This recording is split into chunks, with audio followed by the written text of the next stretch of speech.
Welcome to the channel dear students. ये आपके class 12th की बुक विस्टास का 3rd यूनिट है, a journey to the end of the earth by Tishani Doshi. Tishani Doshi basically एक dancer, ये poet भी हैं और एक जर्नलिस्ट भी हैं। आज हम इस चैप्टर को कवर करेंगे। इस चैप्टर में तिशानी बताती हैं कि अगर हमें अपने प्लैनेट को जानना है और नज़दीक से, तो उसके हम पास्ट को जानना चाहें या उसके फ्यूचर को जानना चाहें, उसके प्रेजेंट की कंडीशन को अगर समझना चाहते हैं, तो सिर्फ एक प्लेस है, वो है अंटार्कटिका। वो ये बताती हैं कि उन्होंने अंटार्कटिका की जर्नी कैसे की। तो वो ये कह रही हैं कि मैंने एक प्रोग्राम ज्वाइन किया, उसका नाम था स्टूडेंट ऑन आइस, और इस प्रोग्राम को जो हेड करने वाले थे वो एक कनेडियन जियोलॉजिस्ट थे और उनका नाम था जियोफ ग्रीन। हम लोगों ने इस जर्नी को एक शिप से कवर किया था। उस शिप का नाम था एकेडमिक शोकलस्की, जो कि एक रशियन शिप था। तो चलिए स्टार्ट करते हैं। वो ये कहती हैं कि मैंने अपने आप को स्टार्टिंग में, इस ईयर के स्टार्टिंग में, एक रशियन रिसर्च वेसल पे पाया जिसका नेम था एकेडमिक शोकलस्की, जो कि एक ठंडे, सूखे और हवाओं से भरे संसार की तरफ, यानी अंटार्कटिका की तरफ जा रहा था। और जो मेरी जर्नी थी वो कहाँ से स्टार्ट हुई थी? नॉर्थ इक्वेटर मद्रास से, जो कि 13.09 डिग्री से स्टार्ट हुई थी। इस जर्नी में मैंने 9 टाइम जोन्स, 6 चेक पॉइंट्स और 3 वाटर बॉडीज़ को भी क्रॉस किया था। इवन हम लोगों ने कई सारे इकोस्फीयर्स को भी क्रॉस किया था। अंटार्कटिका में कदम रखते ही मैंने ये समझा कि हम लोगों ने लगभग 100 घंटों की यात्रा कर ली थी। उसमें बाई कार, बाई एरोप्लेन और ये शिप शामिल था। जब मैंने इतने बड़े वाइट लैंड स्पेस को देखा तो बस ऐसा लग रहा था कि यहाँ पर ज़मीन और आसमान एक होकर के रिलैक्स कर रहे हैं। पूरा सीन इतना वंडरफुल था कि बहुत सुंदर लग रहा था। उसका अलग होना, शांत होना अपने आप में एक शानदार दृश्य था। लेकिन ऐसा वक्त ये था कि हम लोग वहाँ पर थे तो हमें ये फील हो रहा था। हम केवल बुक में पढ़ कर के इस चीज़ को फील नहीं कर सकते जब तक हम उस जगह पर न जाएं। फिर वो ये कहते हैं कि जो इंडिया और अंटार्कटिका थे ये कभी सेम लैंड मास के पार्ट थे। यस, जो इस समय हम लोग अपना ग्लोब का मैप देखते हैं, ग्लोबल मैप देखते हैं, ये बहुत बात की कंडीशन है। जो पहले का मैप था वो ऐसा नहीं था। तब पूरा का पूरा लैंड मास एक साथ जुड़ा हुआ था और धीरे धीरे जैसे ह्यूमन ओरिजिन हुई और जैसे जैसे टाइम पास हुआ तो ये सारे कॉन्टिनेंट अलग होते गए और अलग होकर के अब जो हमारा मैप है ऐसा मैप बन गया। बहुत सारे कंट्रीज़ बन गई, बहुत सारे कॉन्टिनेंट्स बन गए और बहुत सारे वाटर बॉडीज़ भी इन कॉन्टिनेंट की वजह से अलग अलग हो गए। तो चलिए, इन्होंने जो पहला पार्ट बताया है वो बताती हैं पार्ट ऑफ हिस्ट्री। कह रही 650 मिलियन इस एगो एक विशाल साउदर्न सब कॉन्टिनेंट था गोंडवाना, जो हम अंटार्कटिका में उस समय देख रहे थे। कह रही ये डिफरेंट थी, इसमें कई चीज़ें डिफरेंट थी। वहाँ पर ह्यूमंस नहीं थे, ऐसा कुछ नहीं था। और वहाँ पर बहुत ज़्यादा हरियाली थी। यू कैन से कि वहाँ पे बहुत सारी बायोडाइवर्सिटी थी। जब तक डायनासोर्स थे तब तक तो सब कुछ ठीक था। जैसे ही डायनासोर्स वाइप्ड आउट हुए, यानी समाप्त हो गए, तो मैमल्स भी ख़त्म हो गए और लैंड मास धीमे धीमे क्या हुई कि कंट्रीज़ में डिवाइड हो गई और इनका ग्लोबल शेप चेंज होता चला गया और धीरे धीरे अब हम जो ग्लोबल शेप देखते हैं वैसा बन गया। अंटार्कटिका जाना वो हमारा हिस्ट्री बन गया। एक तरीके से हम ये कह सकते हैं ना कि हिस्ट्री का पार्ट है। हम अगर ये सब चीज़ें समझ रहे हैं तो ये हमारा हिस्ट्री का ही पार्ट तो है। अब थोड़ी ना ऐसा है। वो ये बोल रही है कि अगर जैसा प्रेजेंट में ह्यूमन कर रहा है, अगर ऐसा ही होगा तो हो सकता है फ्यूचर में हमारा जो ग्लोबल मैप है हो सकता है वो चेंज हो जाए। वो ये कहती है कि मेरी जैसी जो साउथ इंडियन से बिलोंग करती है वो क्या करती है, सन की पूजा करते हैं हम लोग। और यहाँ पर जहाँ पर अर्थ की 90% आइस है, वहाँ पर मेरा 2 हफ्ते के लिए ठहरना कितना मुश्किल हो जाएगा। बस ऐसा लग रहा है जैसे पिंग पोंग की एक बॉल हो और एक ह्यूमन की तरीके से इधर उधर वो ढुलंग रही हो। ना तो वहाँ पर कोई पेड़, ना कोई बिल्डिंग, ना कोई अर्थली सेंस, ऐसा कुछ नहीं था।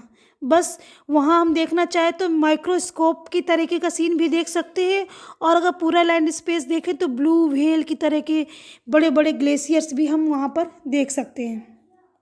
वो ये कह रही हैं कि यहाँ की जो 24 घंटे की धूप और 24 घंटे की जो रात है, ये यू कैन से कि ठंड है, उसको डिस्टर्ब भी बस यही कर सकती हैं जो बर्फ़ की शीट्स है और ग्लेशियर हैं, और कुछ नहीं।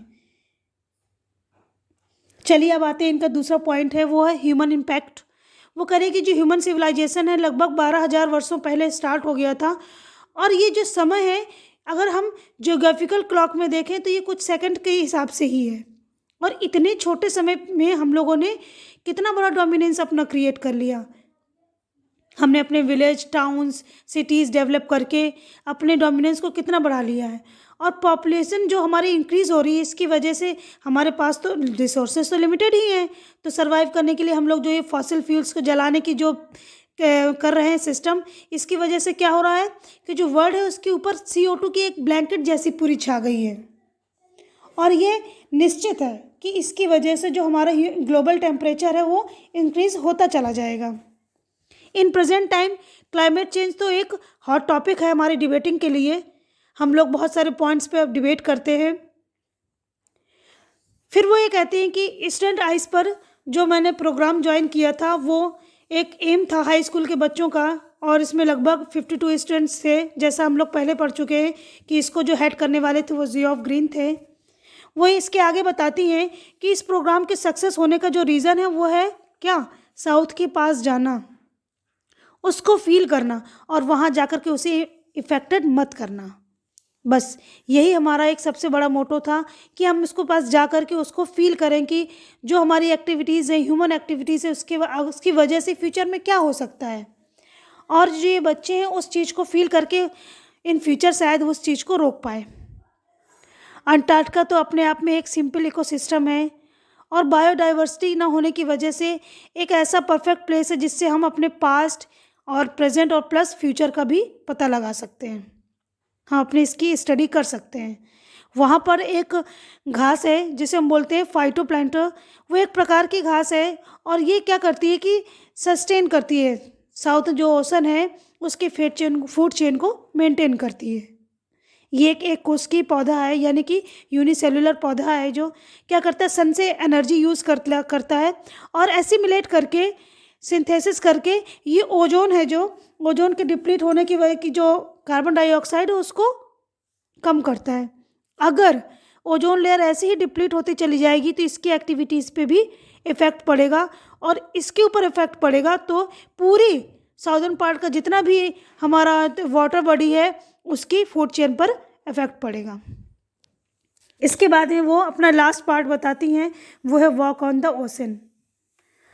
हमारा अंटार्कटिका में जो एक्सपीरियंस था वो बहुत अच्छा था, और सबसे अच्छा जो एक्सपीरियंस था वो था अंटार्कटिक सर्कल का 65.55 साउथ वाला पॉइंट। सोकोल्स्की हम लोग मैनेज करते करते जब आगे गए तो एक जगह फंस गया जो पेनिनसुला और टेडपोल के बीच में था, जिसकी वजह से हमारा शिप इधर उधर खिसक नहीं पा रहा था। तो जो हमारे हेड थे मिस्टर ग्रीन, उन्होंने हमें इंस्ट्रक्शन दिए कि अब हमें उतर करके पैदल ही चलना होगा। हम लोगों ने डिसाइड किया, और हम लोगों ने उसकी ज़मीन पर पैर रखा, और जिस ज़मीन पर हम लोग चल रहे थे यानी कि ओशन के ऊपर चल रहे थे, तो वो बहुत मोटी एक आइस शीट थी, और उसके नीचे साल्टी वाटर भी बह रहा था। वो तो शीट ऊपर जमी हुई थी बर्फ़ की, नीचे तो वाटर ही था ना। फिर ये बोलती हैं कि लगभग हम लोग 180 मीटर तक वॉक करके चले, और हमें बहुत अच्छा फील हो रहा था। लास्ट में वो कंक्लूज़न में ये बोलती हैं कि हम लोगों ने 6 टाइम 9 जोन्स कवर किए, 9 टाइम जोन्स, 6 चेक पॉइंट्स, और बहुत सारे वाटर बॉडीज़ को हम लोगों ने कवर किया हुआ था। एक तरीके से देखा जाए तो जो हमारे प्लेनेट की जो ब्यूटी थी, हम लोग उसके साथ खड़े थे। अगर हम लोग ऐसी ही एक्टिविटीज़ करते रहेंगे तो इन फ्यूचर मान लो अंटार्कटिका पूरा गर्म हो गया, सारे ग्लेशियर पूरे पिघलते जा रहे हैं, तो मेल्ट होने के बाद क्या होगा, वो भी गर्म हो जाएगा। तो क्या वहाँ कोई जाएगा? ना तो हमें अपना हिस्ट्री पता चलेगा, प्रेजेंट का तो कुछ समझ में ही नहीं आ रहा, और हमें फ्यूचर का भी कुछ पता नहीं चल। हो सकता है कि हमारा जो ग्लोबल मैप है वो ही पूरा चेंज हो जाए। इतने सारे ईयर्स में बहुत कुछ हो सकता है, तो एक दिन से क्या फ़र्क पड़ेगा। सो ये आपका ये चैप्टर यही कवर होता है। मैंने बहुत इजी लैंग्वेज इसमें यूज़ की है ताकि आपको पूरा कॉन्सेप्ट अच्छे से क्लियर हो जाए।